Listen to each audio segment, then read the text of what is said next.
Hello, everyone, and welcome to a special episode of the Bearded Mystic podcast. And I'm your host, Rahul N. Singh. Thank you for joining today. I wish you all a very Merry Christmas and a prosperous New Year. It's great to be able to record this special episode. And what we're going to be doing today is doing a deep dive into Advaita Vedanta. I had some questions that came from your direct messages on social media. So I basically put them into a category and then formulated some questions based on that, or what were the common questions. And it was nice to get your feedback, and now we can go into what Advaita Vedanta is, or what your questions about Advaita Vedanta is, and going into a little bit of depth as well. I'm going to try and keep it as simple as possible, because with Advaita Vedanta, or this topic of non-duality, is very important that we take it from a standpoint of simplicity. It's very easy to complicate it, and yet it is the simplest wisdom out there.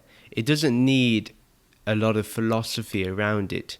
The only reason why philosophy is necessary is because of our complex minds. We have to give these complicated answers.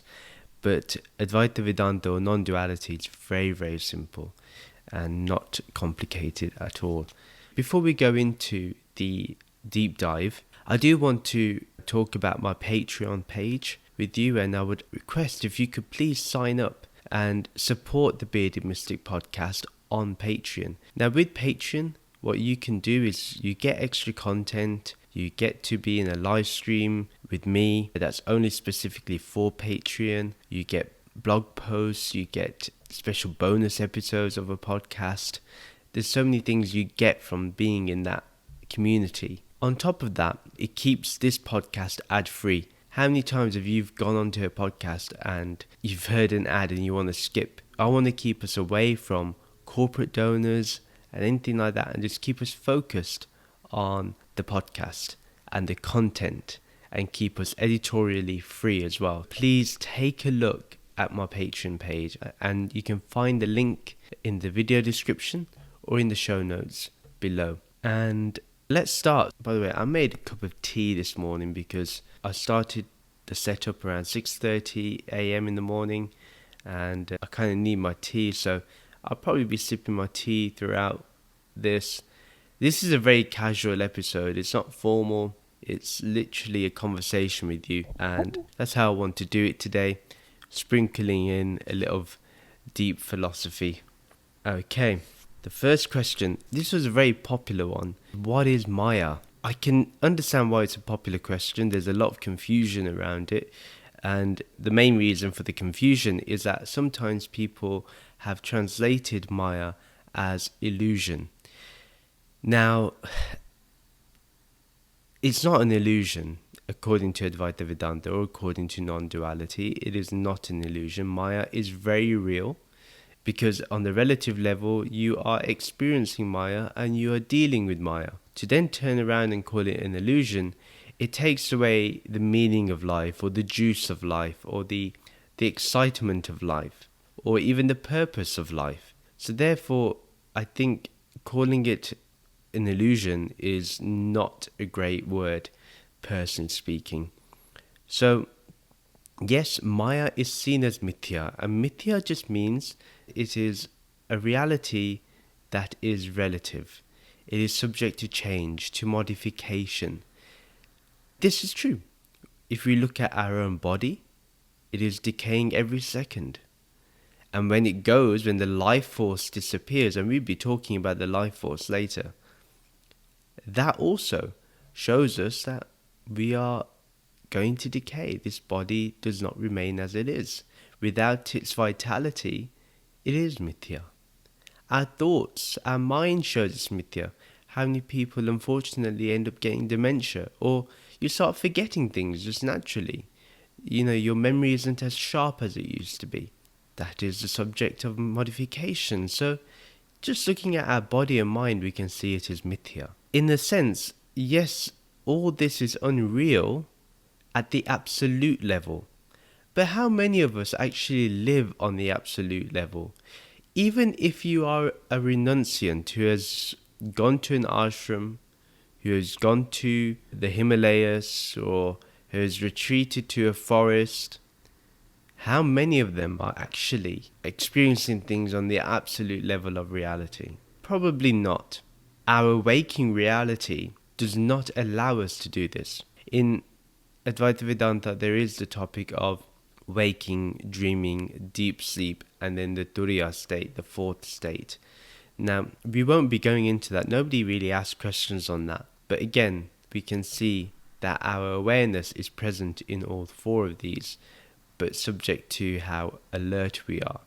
Now, when we are experiencing the world, when we are dealing with our clients at work, or our friends at school, or our family members, whatever it may be, our friends, when we're at the pub having a drink, all this is real at the relative level. You cannot be having a pint with your friends or a drink with your friends, whether it's water or Coca-Cola if you don't drink alcohol, and be thinking, oh, this is unreal. Unless your friend is someone that understands Advaita Vedanta and you can talk on that level and have an understanding, that's different.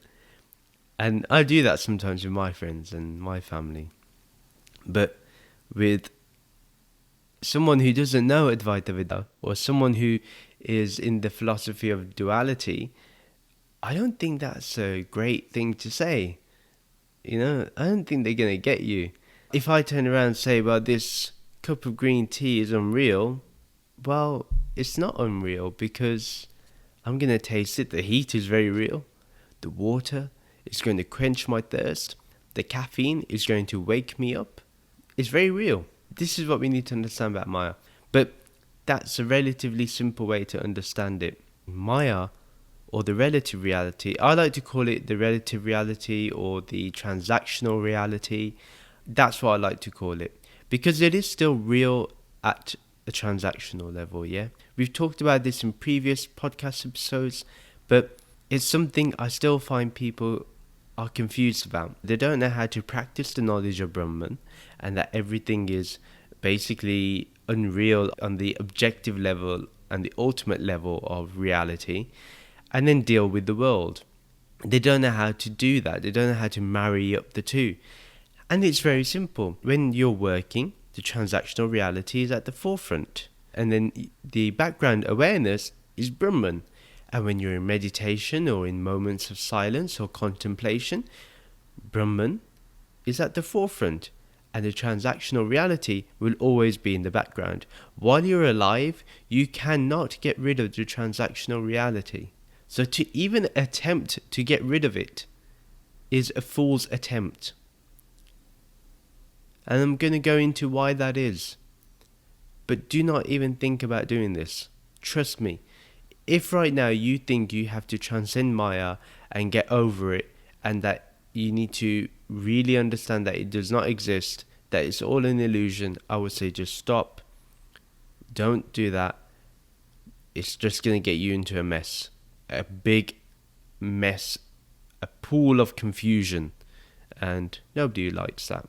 So, at the non-dual level, this absolute level of reality, Maya, or the relative reality that we perceive, is unreal, because there is only oneness at this stage. Therefore, there is no perception of multiplicity. Now, what does this mean? Now, this is unique. So yes, you see the relative reality, you see the world, you see everything around you. Yet, the main thing here is you see oneness, you perceive oneness. You can understand what is that absolute level of reality that is diffused in all of this that we see, in all of our perception. What is it that we see? We see Brahman, the ultimate reality. That's the difference. That's how you live in the world. And you can live happily in the world, with joy, without confusion, without conflict, because that is the simplest way to live. At the relative reality, Maya is seen as real as we interact with life, and we all know that we feel that it is real, and this is only questioned when we witness a death. This is interesting because only when someone dies do we understand and contemplate that oh, I'm going to go, then that means that my body is also subject to modification and change and decay. Therefore, what am I doing with life? So Maya only comes into our awareness at this point. Otherwise, Maya has no particular impact on us. We are happily living in the world, not worried about anything. So when someone dies, we then think about our own mortality. And this thought that appears is the thought that transforms our spirituality. From that point forward, we end up wanting to live a more spiritual life. Now, Adi Shankaraji has made it very clear, and I was listening to a talk with Swami Sarvapriyananda, and he mentions this as well. You see, this is why it's important to also have teachers. Brahman is only directly realized and understood when you have a teacher, or when you have someone you can learn from. Now, it doesn't mean that you have to personally go to a guru and then take their approval of your discipleship. I would even say now in this day and age, if you listen to their podcast, if you watch their YouTube videos, if you follow them on social media, and you really value each and every word of theirs, they are a guru for you. They are a guide for you. And that's okay. They will tell you the real knowledge. And if you take everything they say with sincerity, with absolute honesty in terms of practice, you will succeed. For sure. So, Swami Sarvapriyananda and Adi Shankaraji, they have pointed out that Maya is Brahman. Without Brahman, Maya cannot be. Maya cannot exist. And it's only because of Maya that we can understand Brahman. With the examples of Maya, the classic rope and the snake example, that is using Maya. You're using the subjective reality to understand Brahman. So you're walking in the dark, you see something dangling off a branch, you think it's a snake, you get scared and you stand back. The sun rises, there's daylight, you have a look and it's a piece of rope. It was always a rope, you thought it was a snake. Likewise, Brahman is like the rope. We think the rope is something else, which is Maya. This Maya, if you want to call it, it's a reflected consciousness of this Brahman. It's a reflection, an appearance. Because only Brahman is, then Maya must be Brahman. Yeah, let me say this again. Maya is Brahman. Without Brahman, Maya cannot be. And because only Brahman is, then Maya must be Brahman.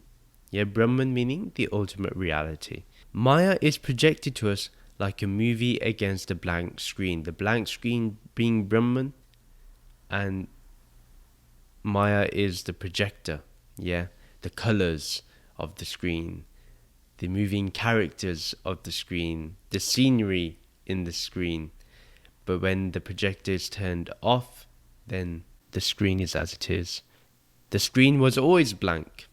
It only had the appearance of images. So right now, some of us will be going to the cinema to watch Spider-Man, or we'll be watching the new Matrix movie. All that would be done against a blank screen at the cinema. Again, we're using the understanding of Maya.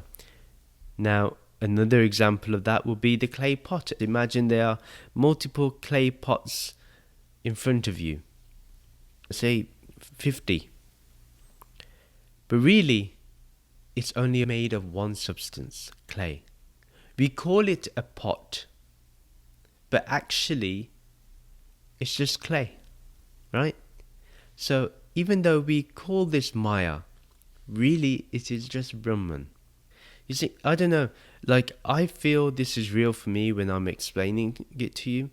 I don't know if you're following on. So let me know. Write me a comment on social media. get in touch with me. Let me know if you've understood what I mean by this whole topic of Brahman is Maya and Maya is Brahman, and that they're not different. Let me know. Like I said, there may be multiple parts, but really it's just clay. Likewise, with the multiplicity of Maya, multiplicity of Nama and Rup, yeah, the name and forms, there is many, but really its substance is only one. It's only Brahman. This is something we can understand, and with the teacher, this can be understood very clearly. I've experienced this in my life. My guru also told me how to directly perceive Brahman in the most direct manner. I didn't look at anything else. My guru said many things which inspired me, but the biggest inspiration was when I was shown what Brahman is. And once I was shown what Brahman is, I could not deny it. But I'm still working on it. I'm still, not enlightened yet. I'm hoping to be enlightened. And that's the other funny thing. In Advaita Vedanta, you are already enlightened. But this is the stronghold of Maya, right? That it keeps you in the belief that you're not enlightened. All that needs to be removed is the veil. Yeah? In the classic example you could use is in India, you see the bride. She has the veil over her face. She hides her beauty. The veil is like Maya, and the beauty of the bride is Brahman. Yeah, Satyam, Sundaram, Shivam. Satyam, we know, is truth. Sundaram is beauty. Shivam is consciousness. And here, you have to lift the veil to see the beauty of the bride, or even the groom. When you see the beauty, then you can see Brahman directly. You don't need the veil. The veil is no longer obstructing that beauty. Likewise, the Guru lifts that veil, and then you can directly perceive Brahman. And the Guru will never be in between you and Brahman. Never. Between you and that formless consciousness, the Guru will never, ever come in between. The Guru will tell you, concentrate on this. This is who I worship, you also worship this. Due to avidya, our individual ignorance, we do not acknowledge that our eyes are veiled. We think the world is only made of the material substance, but we know that much is not seen because our senses veils our full perception. Our senses are so limited. It only sees the material substance. It doesn't see the immaterial substance. And this is what the Guru helps us in, or what knowledge helps us in. It shows us what the reality is. There's things that our senses can't perceive that other animals can perceive. That's why whatever is material, don't take it as complete. You're not seeing the full picture. This is why, in many ways, I wonder whether this endeavor with science is ever going to be successful. Because do we have the apparatus to see the truth? To see reality as it is, with the limited senses that we have.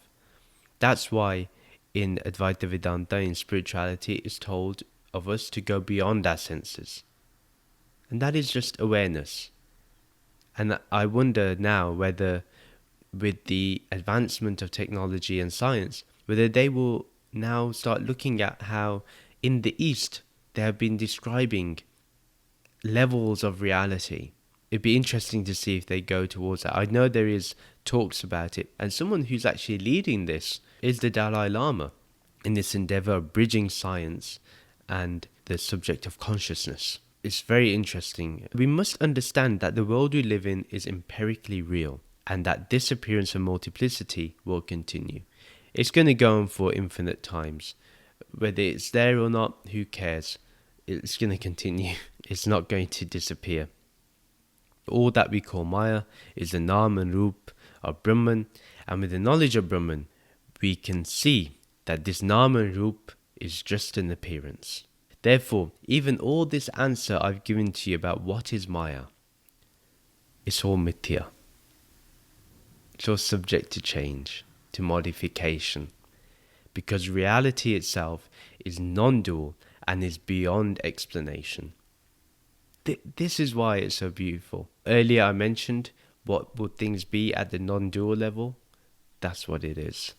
It's beyond explanation. Right, the next question. What is the purpose of Advaita Vedanta if all is Brahman? Now, I think the answer that I gave in Maya answers this to some level, but I think it may require a little bit more depth. So this was, again, another common question, and when we say that all is Brahman and that is all you need to know, then when you mix that in with incorrect understanding of Maya, people then think, well, what's the point of life? What's the meaning of life? What's the purpose of life? I can tell you there's a couple of purposes in human life that we must adhere to as we are followers of Advaita Vedanta.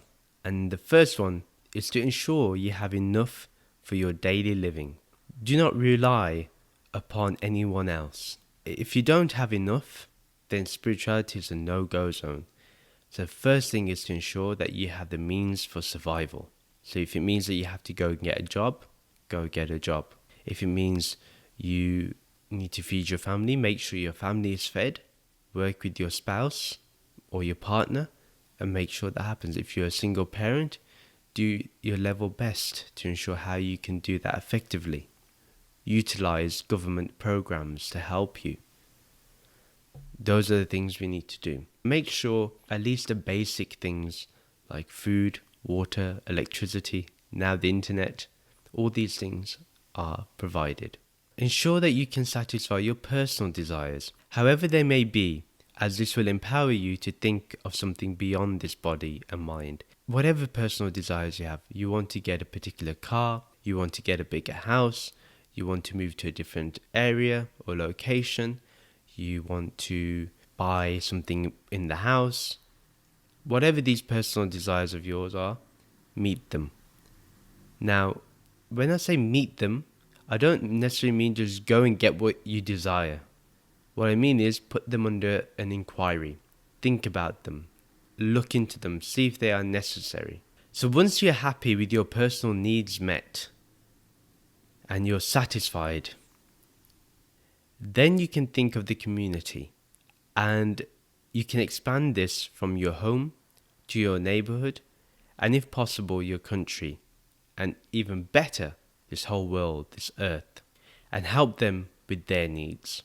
You find this to be a responsibility worth keeping. Helping others selflessly is a goal many aspire to. So have that feeling of helping others, of being there for others.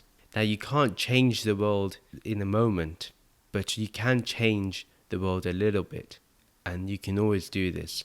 So if that means giving money to charity or offering your services to charity, doing whatever you can, help others. In your family, if you're a kid, help your parents clean the house, support them. Cook a meal for your mom and dad one day.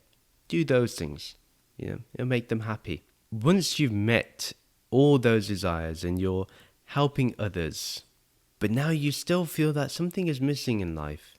In each stage of your life so far, whether it was meeting the needs for your survival, then meeting your personal desires, then helping the community, all these three things, once you met them, once you got your desire, once you helped someone, you felt good, but then that feeling subsided, it disappeared. Then you come across the fourth one, the fourth point here. That is, once you're content with life, then you want moksha. You want liberation. This is something that many of us want to experience, want to go for. If you're listening to my content on my podcast, then this is something that I'm very serious about. When I say serious, serious with a smile. But at the same time, I'm expecting that at some level, you are also prepared for this. Even if right now you're not after liberation or moksha, but you will be. And this is a beautiful beautiful desire to have in life. The whole journey of spirituality is based on this one thing: liberation, on moksha. So the next question we have: does liberation mean that we have been reincarnated? Does our karma help us in the next life? So I had some questions on karma and reincarnation. So based on the other two questions that we've been looking at, I then put this into a question. Karma is literally about the cause and effect of the actions that we do. Very simply, cause and effect, that's it. Remember, an intention is an action of the mind, and so is the thought. Don't think that a thought or an intention or your emotions aren't karma. It is. It's a cause and effect. My guru used to say this, very wonderful example, that be such a person that when you enter the room, people feel happy. Don't be a person where when you leave the room, everyone else is happy that you've left. They feel relieved. That means that your energy speaks, your emotions speak, your intentions speak. If you're moody, if you're so self-absorbed, nobody wants to be around you. Nobody likes you. Nobody wants to share things with you. But if you're nice, if you're welcoming, if you're loving, if you're content in yourself, whatever room you go in, whoever you meet, they feel so happy to meet you. They feel so content to meet you. They feel that they've come to a place where they feel relaxed and free. This is the type of person you want to be, that I want to be. That's the whole aim. That's why we love being around highly realized people, gurus and teachers, meditation teachers. Why do we love being around them? Things don't start off as a cult of personality. It starts off with a genuine love for the person. That's because that person shows you your higher self and loves you at the point where they're looking at you at the vision of the higher self. And so that is what attracts you. To go on a deep dive into that is you have the intention to have a cup of tea or a cup of coffee. You think of the thought to boil the kettle. You pour in cold water into the kettle, you switch it on, and then the kettle boils boiling water. This is the basic cause and effect. You had an intention, there was an effect. There was a cause, the cause was the cold water in a kettle, and the effect was boiling water. Karma is everything that we do will have a reaction that will follow. It's waiting, it is pending. Sometimes it arrives sooner, sometimes literally within seconds there is the effect of that karma, that action, or it takes a bit of time to catch up. This can be seen, the way I look at karma is, I see it as a marathon. Its vision is not just this life. Karma is basically not like a 100-meter race, where you run then you win, or you lose. Karma is not like that. It may not be so quick. It will take its time. Life is incredibly confusing as well. This makes karma complicated. What do I mean by this? Because we see bad things happen to good people, and good things happen to bad people. It leads to, well, what is this karma? How can it be real? How can you justify this? We wonder about the fairness in all this, the equity in all this, yeah?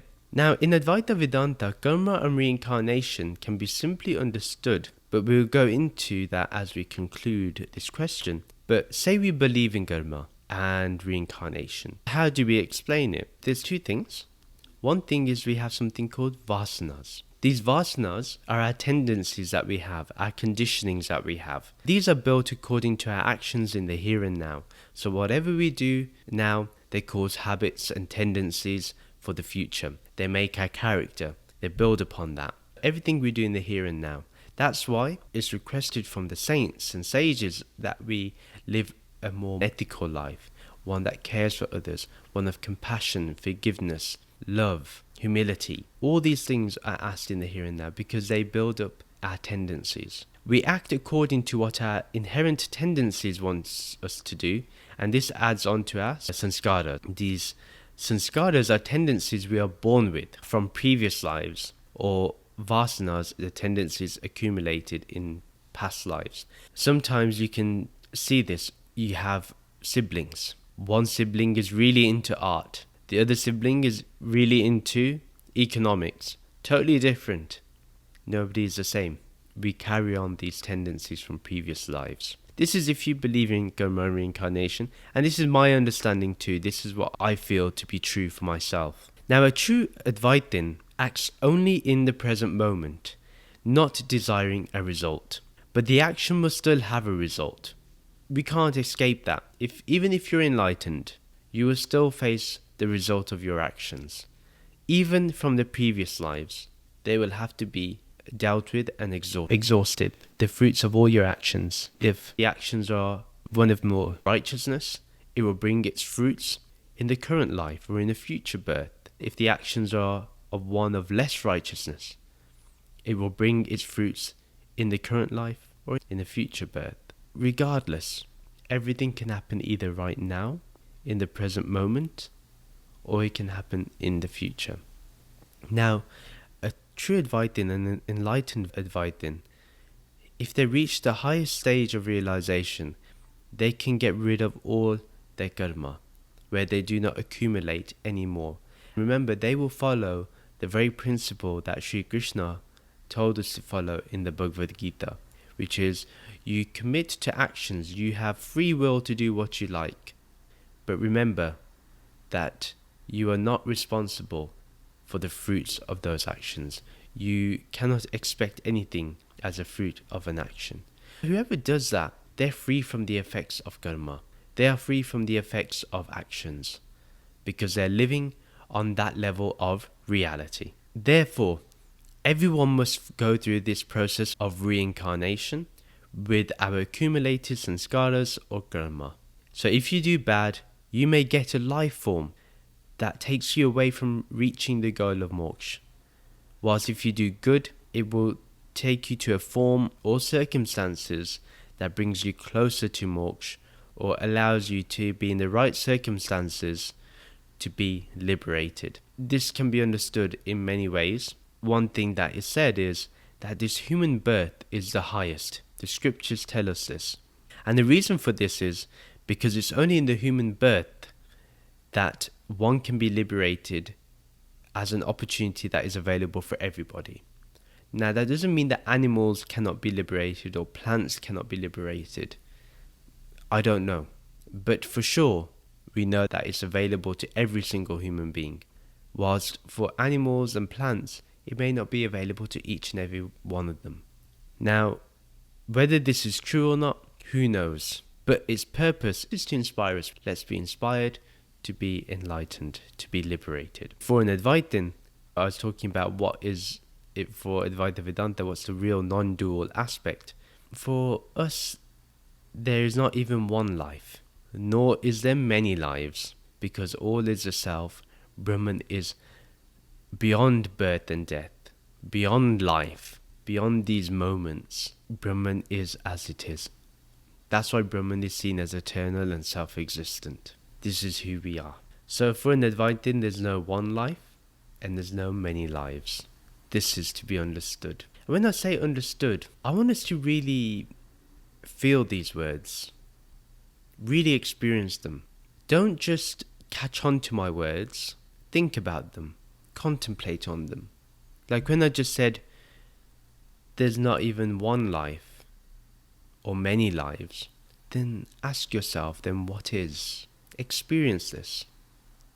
This in itself is a meditation. I would say for an Advaitin, meditation on Brahman is a must. Even if it's for 1 minute or even 10 seconds. Make sure one meditates on Brahman, thinks of Brahman throughout the day. Before I go into question 4, I wanted to discuss one thing. I was asked about the caste system, about the Varnas, about whether we believe in them. An Advaitin does not believe in the caste system. The caste system has no basis in Brahman. If you really are an Advaitin, most likely you have transcended the caste system as well. This is necessary because a lot of people are subjected to a lot of violence, of conflict, of pain and suffering because of the caste system. An Advaitin will always transcend this. They will always be beyond the caste system. They will even look to abolish the caste system because it is bringing harm to others. It is less righteous to others. It may have had a function in the past, it does not have a function today. This needs to be understood, that an Advaitin does not follow the caste system. Question 4, this was also a really popular one. I was really shocked at this, but I'm glad that we've asked this question, and I added something onto this, but you'll know what I've added on. Do we have a soul? And are there multiple souls? I guess that's because we ask, well, how can there be multiple souls and liberation? How can that be? If the population is increasing, does that mean that reincarnation isn't true? On the contrary, I think it's saying it is true. Many people aren't getting liberated, hence they're coming back. Some animals are getting extinct. We don't know what in the universe is getting destroyed, and so forth. What I've added to this is, what is the Jeev? Now, this is an important thing to understand, and we'll be going into this. Firstly, when we think of souls, we only think of human beings having souls.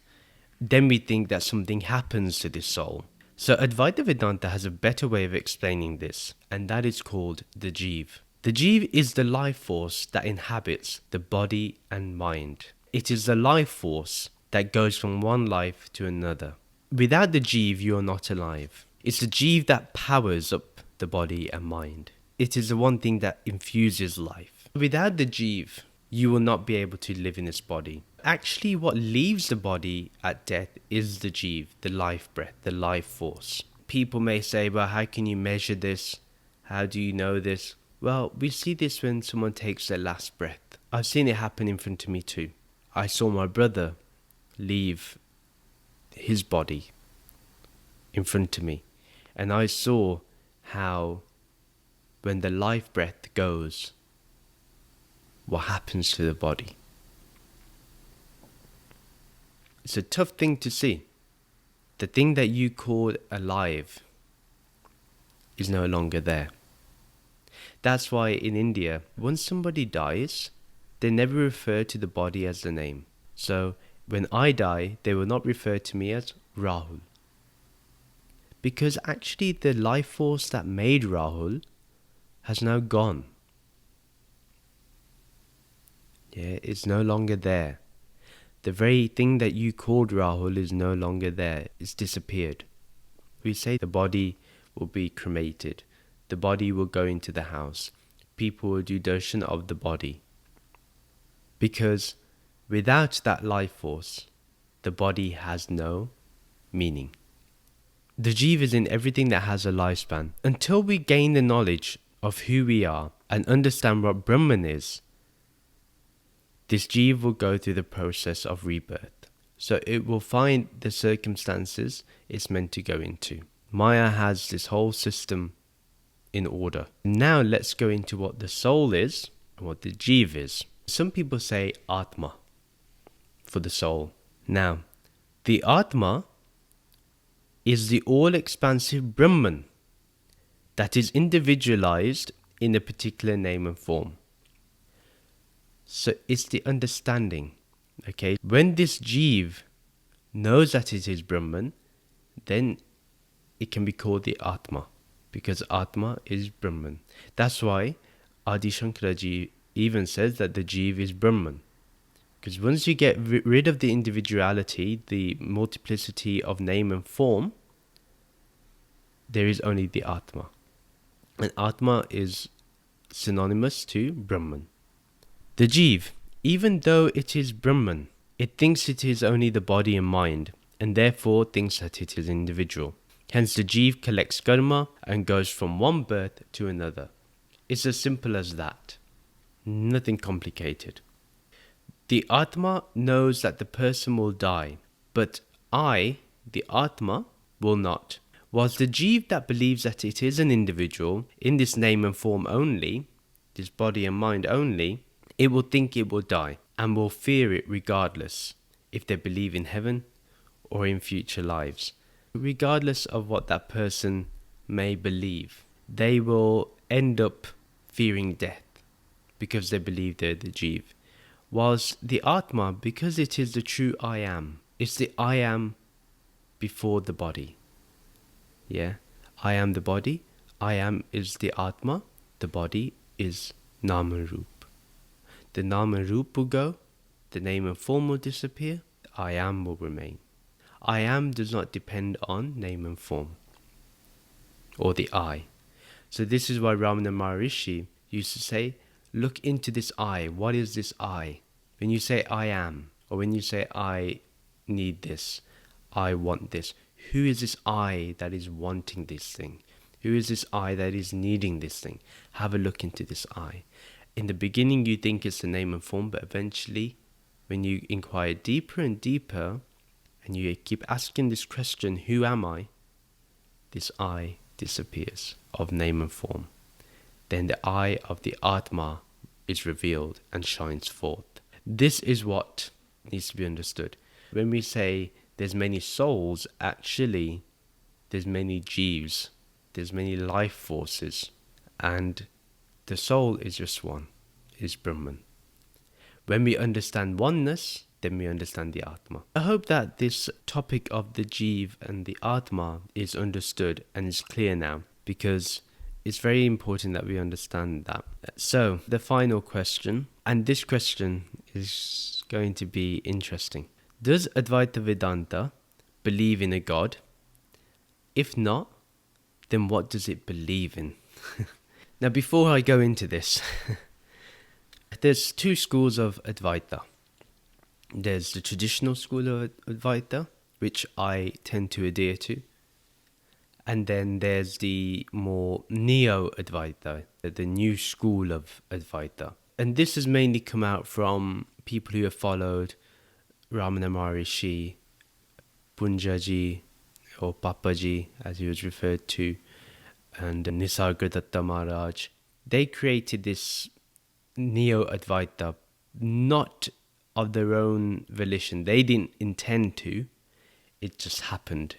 The problem is that their teachings were done on such a level that you had to be kind of ready for enlightenment, right? You had to be prepared for enlightenment. And most likely those that went to them at that time were genuine seekers, and therefore they got genuine responses from these gurus. So when these gurus said, there's no liberation, there's no soul, there's no life, there is nothing, there's just consciousness, just Brahman, just the self. Then what happens is, and someone may ask a question about the ego, they will say, well, there's no ego. Yeah? There's no such thing as the ego. There's no such thing as your body and your name and your prestige. There's no such thing as this planet. And what happens is, when this is misunderstood, and when this is given to someone who is not prepared for the knowledge, they will go out and say to the world, and you see these people, a common person, I'll name them, is Tony Parsons. There's no self, there's no ego, there's no story. Say Tony Parsons has really understood this, yeah? And he says there's no liberation, no teaching, no satsang. Then why is he holding meetings? If there's no book, why has he written a book? This is why it's called Neo-Advaita. Because it's not fully understood, the knowledge of Brahman. And this deviates away from Adi Shankaraji. Now, whether this knowledge is valuable is another question. Whether this is advancing Advaita Vedanta, maybe it is. Maybe it's showing us a sign of what could happen when it is misunderstood. Therefore, how do we bring the traditional Advaita into a more modern setting? And this is my whole endeavor. People like me, there's many people like me on TikTok and social media that are trying to do this. We're trying to modernize Advaita Vedanta or Hinduism, and we're trying to make it more simple and palatable for people, because we have to advance. Now, what hasn't changed is Brahman. Even when Tony Parsons is saying there's no self, there's no this, he's also talking about Brahman, yeah? He may not call it Brahman. In fact, he's possibly doing something a lot deeper. He's trying to get us beyond words, which is very good, yeah? But the problem here is that when your audience isn't ready, what will happen is when they just intellectually understand, they will also repeat the same thing and they will just parrot it. Therefore, it doesn't become a genuine teaching. Now, what I'm trying to do and what others are trying to do is modernize this teaching. We're looking for ways. I'm still trying to find out, how do I do this? How do I make it more palatable? I don't know if I'm successful at this until I get the feedback that what I'm saying is making sense. I'm trying to make it easy for people to understand what Brahman is. But then I also know how difficult it is for people to perceive and understand. There are two schools of Advaita right now. But now I could say there's a third school that is trying to merge the two schools together. That is giving the true spirit of Ramana Maharishi, of Nisargadatta Maharaj, of Atma Krishna Menon, with the non-dual Zen teachings of Osho, along with Krishnamurti's direct teachings of understanding reality as it is, and then using traditional Advaita from Adi Shankaraji and following that tradition. There's this third school, and I would say that me and others are trying to formulate what this third school is looking like. We're not there. I don't feel we're there. I'm not there. I'm still trying to think about how we can make this accessible. And the whole purpose behind me asking you all to ask questions was to build up a framework which I could use and think about, and maybe even write a little book of this talk. So you have these two schools. We're looking for a third school, and there may be many schools of this eventually, and I pray that it continues to evolve. But if we are now to understand this deep question that was being asked, we need to understand that there's two different schools. Just remember that Ramana Maharishi, Atma Krishna Menon, Nisargadatta Maharaj, Osho, and J. Krishnamurti, and others like them, Rupert Spira, Greg Good, all these really great teachers, they are at least still continuing on the traditional teachings of Adi Shankaraji. I know there's people out there who believe they're not, but they are literally getting to the same truth. Because their message has been misunderstood does not mean that they should not be considered as carrying on the traditional school. They have, but they made it more accessible. Along with Swami Vivekananda, I forgot to mention him, but his whole Ramakrishna mission, even Swami Sarvapriyananda, who I believe is the sage today who is making Advaita Vedanta address the hard problem of consciousness. He is directly dealing with this, and is a great teacher in that regard. And I'll tell you one thing I like about Swami Sarvapriyananda. He did a talk on Buddha at the gas pump with Rick Archer. And Rick Archer has been saying how Swami Sarvapriyananda is personally teaching him. He is willing to help someone on an individual level. So even to do this, it's obviously through virtual meetings. But this shows that the knowledge of Brahman can be given even virtually. You don't have to be physically in the presence of a teacher. Look for a genuine teacher who can teach you Advaita Vedanta. Anyway, let's carry on. So the question is, does Advaita Vedanta believe in a God? If not, then what does it believe in? Beautiful question. I love this. Many questions were, do you believe in a God? Because when some people hear me talk, then they're confused about whether I'm an atheist or whether I do believe in God. And my answer is the same as the Buddha. I don't know. It's better to be silent. But Advaita Vedanta gives us a solid answer. And this answer I really like. The more I think about it, the more I fall in love with it. So what does it believe in? Advaita Vedanta doesn't necessarily believe in a God, although many beginners of the path may start with the belief that there is a God. This God that takes on the attributes of Maya, this world, is called Saginaw Brahman, or Ishvara. If we want to really understand this, we will go deeper into it. But isn't necessarily to believe in anything or to believe in a God. In my opinion, we should not throw the baby out of the bathwater. Yeah. The reason for that is it's very easy to say there's no God. And at one time I was an atheist. Well, I thought I was an atheist, then I became agnostic. Now I just cannot be defined about what it is. Because even if we use Brahman, which we are going to, as you can tell from the answer, the Nirgun Brahman, Brahman without attributes, I don't know how that fits in. Because we're talking about yourself. We're talking about you. We're talking about me. I'm talking about myself. You're talking about yourself. Your real self. So what do you call this? I don't know. But it's definitely not a God up there, or a God that is separate to you. However, some people may need this. And Advaita Vedanta says, okay, we see where you are.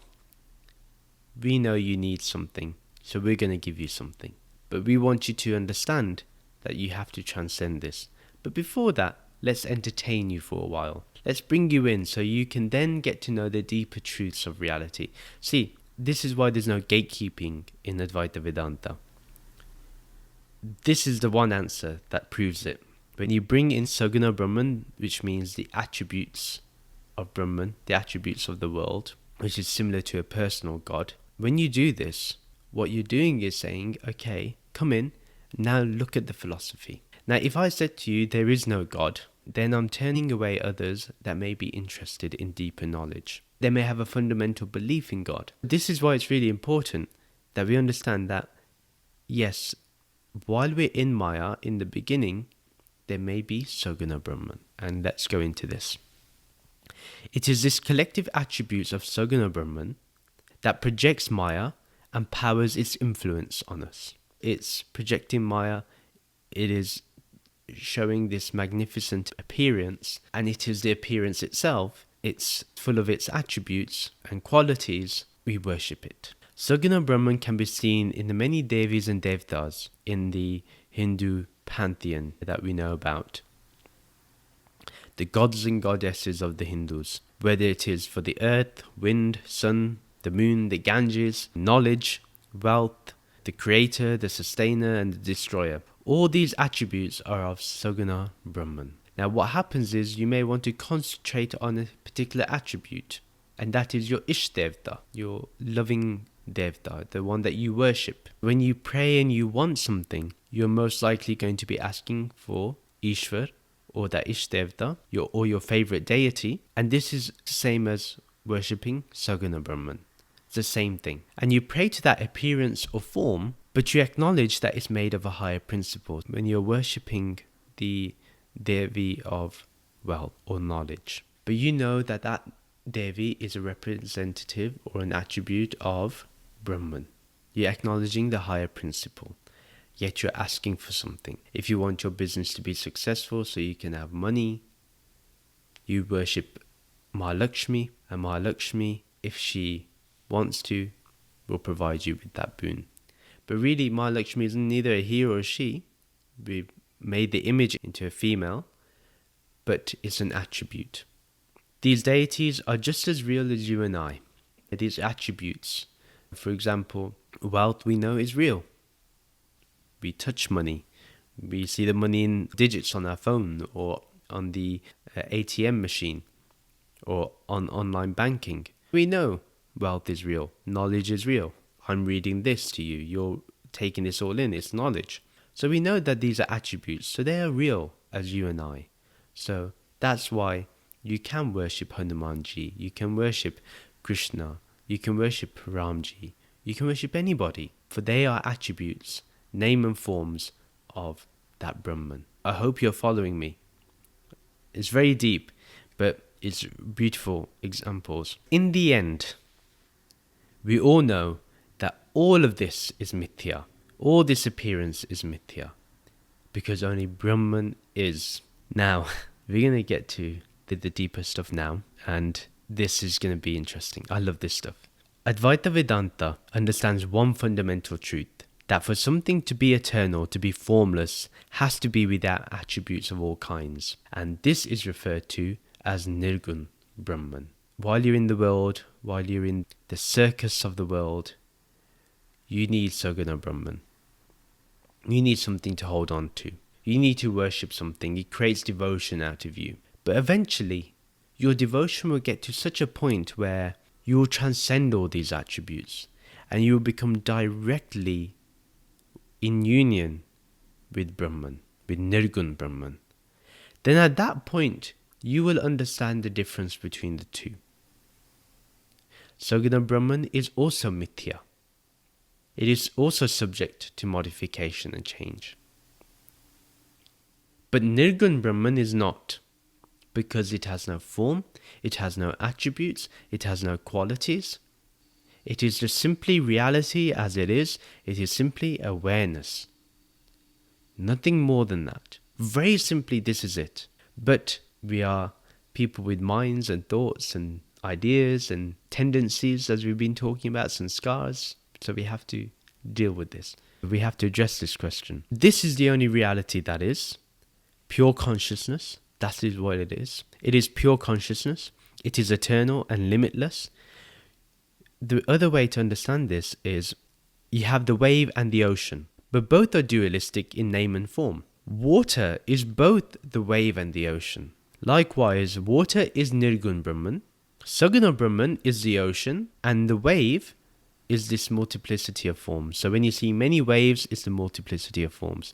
They appear, they disappear. The ocean is there.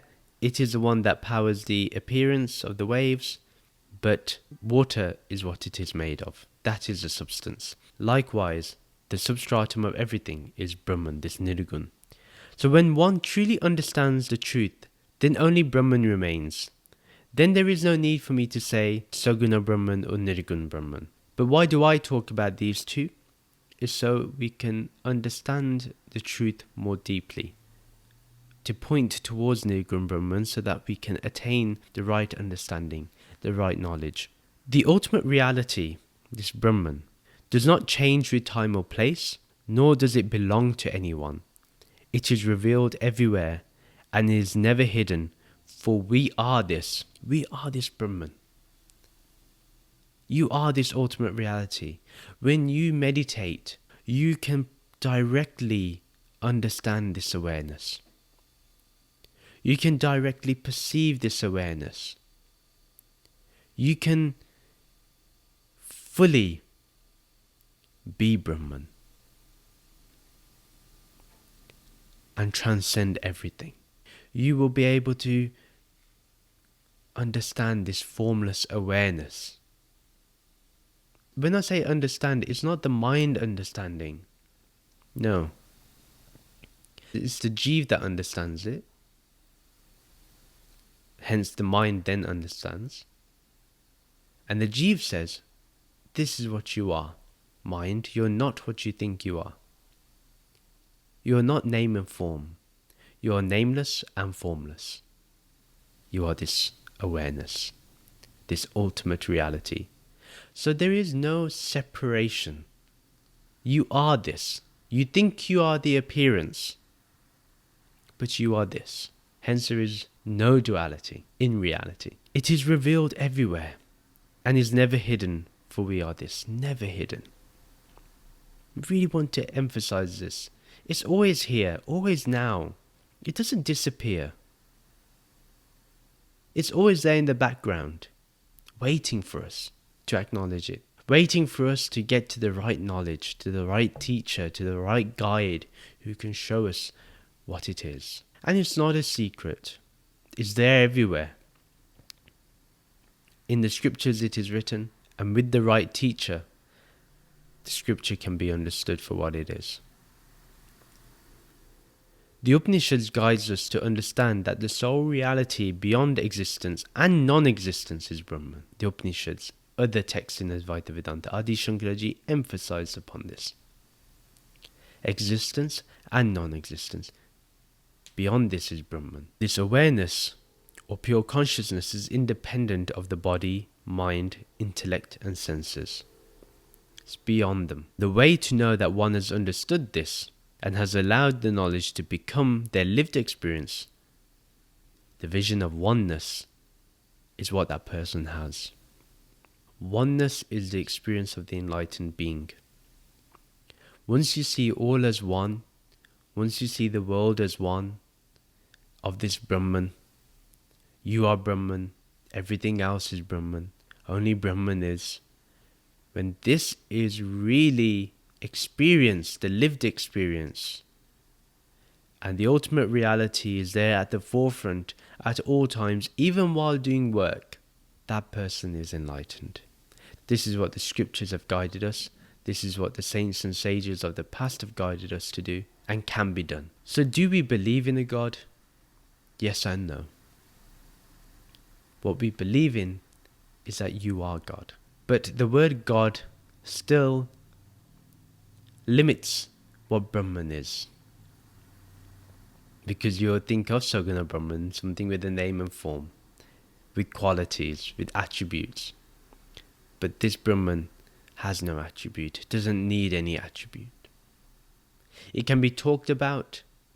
That's it. You can go around it, but to go directly into it, you have to be it. To directly know it, you have to be it.